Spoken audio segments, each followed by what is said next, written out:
В товарищеском матче встретились профессиональные игроки из футбольного клуба «Ангушт» и команда любителей с интересным названием «Команда Алаудина Исмурзиева». Ребята играют по правилам мини-футбола, который мало чем отличается от большой игры. По сути, это уменьшенный вариант обычного европейского футбола. Здесь меньше игроков, легче мяч и период короче. На поле по 8 человек от каждой команды. Играют в 2 тайма.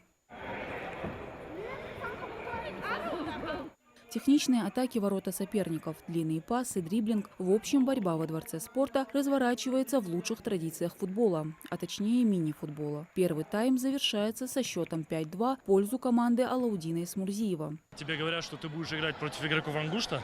Сначала был некий такой скепсис. Ты подумал, что либо ветераны будут, да, либо совсем молодежь, дубль.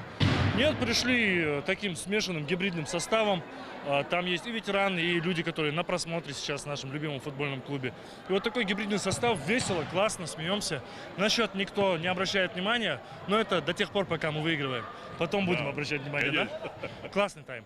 Футбольный клуб «Ангушт» в нашей республике славится своими многочисленными достижениями. Воссозданный в 2007 году, он сейчас на 11-м месте во второй профлиге. И несмотря на это, команда противников-любителей им в матче не уступает. Алаудин Исмурзиев в своих игроках уверен. Ребята хорошо подготовились.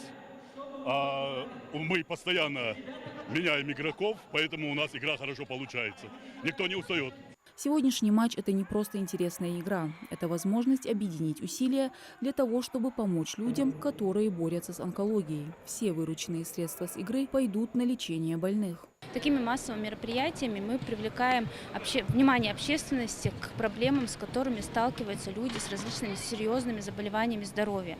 Отрадно, что очень много людей откликнулись и приняли участие в этой акции, даже независимо от того, смогут они прийти на матч или нет. Они переводили средства в поддержку наших подопечных, а также оплачивали билеты для детей из малообеспеченных семей. Ежегодно в последний зимний месяц в нашей республике проводятся различного рода акции в поддержку людей, больных раком. На просьбу принять участие в благотворительном матче игроки откликнулись сразу. И людям интересно, и вообще в целом проект очень интересный. Я думаю, просто для развития спорта вообще в целом это хорошее дело на самом деле.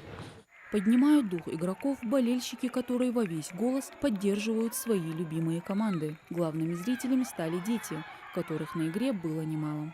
Больше всего понравилось, как они играли в пас, забрасывали друг на друга, забивали в одно касание. Вообще играют они смешно, там, на эмоциях. Мне вообще хотелось бы, чтобы еще больше такие турниры проводились, почаще приходить бы хотелось. Второй тайм выдался для игроков напряженным. Силы команд были равны. В основное время игры счет составил 6-6. Но после серии пенальти футбольный клуб «Ангушт» одержал победу. Сегодняшний матч прошел эмоционально. Все радовались, были хорошие голы, 6-6 сыграли. И, думаю, зрители тоже порадовали этим матчем. Буду рад участвовать в любых благотворительных матчах. Для меня это очень важно участвовать в таких мероприятиях, что мы можем помочь кому-то, детям, старикам. Сегодняшний матч – это очередной повод привлечь внимание общественности к проблемам людей, страдающих тяжелыми заболеваниями. Это демонстрирует солидарность общества и готовность помочь и поддержать тех, кто в этом нуждается. Завершилась встреча коллективным фото на память. Мадина Цора, Мухаммад Индиев, Магаз 24.